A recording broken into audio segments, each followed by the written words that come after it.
Sir మీకు example ఒకటి చెప్దాం అనుకుంటున్నాను. నియోపోలిస్ అనగానే మీకు ఏం గుర్తొస్తుంది? ఒక 100 కోట్ల ఎకరం ఎక్కడంటే మీరు ఎక్కడ చూపిస్తారు అక్కడ? సార్ హైదరాబాద్ మొత్తం అదే రేట్లు ఉంటాయా? ఉండవండి. ఉండవు కదా. డెఫినెట్గా. కానీ అమరావతి విషయానికి కూడా వచ్చినప్పుడు కోర్ క్యాపిటల్ ఏరియా ఉన్న రేట్స్నే పట్టుకొని మొత్తం అమరావతి మొత్తం అదే రేట్లు ఉన్నాయని చెప్పి ఒక భ్రమ క్రియేట్ చేశారు. దాన్ని మీరు ఒప్పుకుంటారా? ఓకే, మళ్ళీ నేను చెప్పినట్టు ఇందాక మిమ్మల్ని మీరు అడిగిన క్వశ్చన్లో మళ్ళీ అప్రిషియేట్ చేయాలి మిమ్మల్ని. మనం నియోపోలిస్ గురించి మాట్లాడుకున్నాం అనుకోండి. నియోపోలిస్లో కోకాపేట్ పరంగా మనం చూసుకున్నాం అనుకోండి, అక్కడ రోడ్స్ చూడండి. అక్కడ రోడ్స్ ఇన్ఫ్రాస్ట్రక్చర్ చూస్తే ఇప్పుడు ఎన్ఆర్ఐస్ కూడా ఇన్వెస్టర్స్ ఎవరైనా వచ్చారనుకోండి, ఆబ్వియస్గా ఏంటంటే కోకాపేట్ నియోపోలిస్ లాంటి చోట ఎక్కువ ఇంట్రెస్ట్ చూపిస్తారు. ఎందుకు అంటే ఆ రోడ్స్, ఆ ఇన్ఫ్రాస్ట్రక్చర్ అంటే ఏంటంటే అంత వైడ్ రేంజ్ ఆఫ్ రోడ్స్ని చూడంగానే వాళ్ళకి ఏం గుర్తొస్తుంది అంటే ఇదేంటి ఫారెన్లో ఉన్నట్టు. అమరావతిలో కూడా వచ్చినవి రాబోతున్నాయి ఏవైతే ఉన్నాయో అవన్నీ కూడా ఆ రేంజ్లో ఉన్నాయన్నమాట. అయితే మీరు రేట్స్ పరంగా అన్నారు కదా, so Amaravati can cater each and every one needs అండి.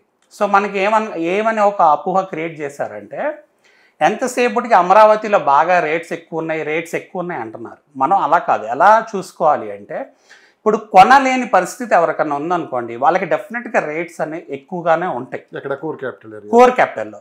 అండ్ మనకి ఏంటంటే ఇది క్యాపిటల్ అనగానే it should cater the needs of each and every one కదా.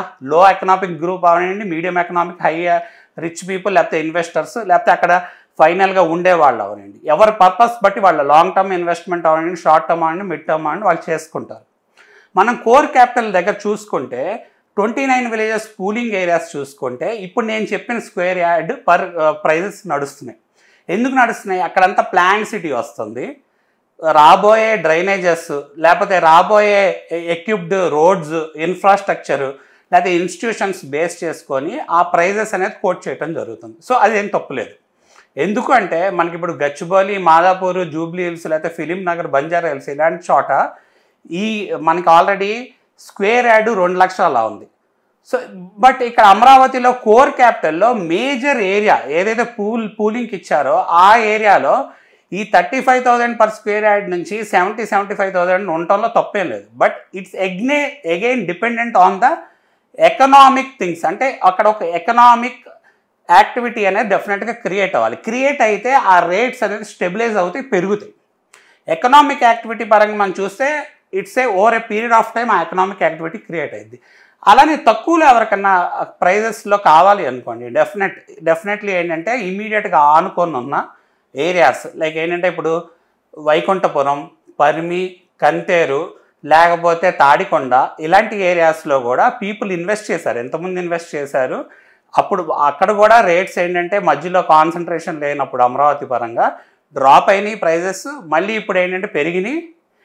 మళ్ళీ అది ఏంటంటే ఇన్నర్ రింగ్ రోడ్ లోపల మనం చూస్తే ఒకవేళ అదే inner ring road and inner ring road బయట అనుకోండి సుమారుగా. ఈ ఇన్నర్ రింగ్ రోడ్ దాటి అవుటర్ రింగ్ రోడ్కి వెళ్ళే కొద్దికి మనకి ప్రైజెస్ అనేది తగ్గుకుంటా వెళ్తాయి. సో ఇంకా మనం అవుటర్ రింగ్ రోడ్ దాటి కూడా వెళ్ళామనుకోండి, మనం ఎకరము 50 lakhs కూడా వచ్చే సిచ్యువేషన్ ఉంది. అలానే ఎకరం స్టార్టింగ్ 20 lakhs నుంచి సిఆర్డిఏ రీజియన్లో అవైలబిలిటీ ఉంది.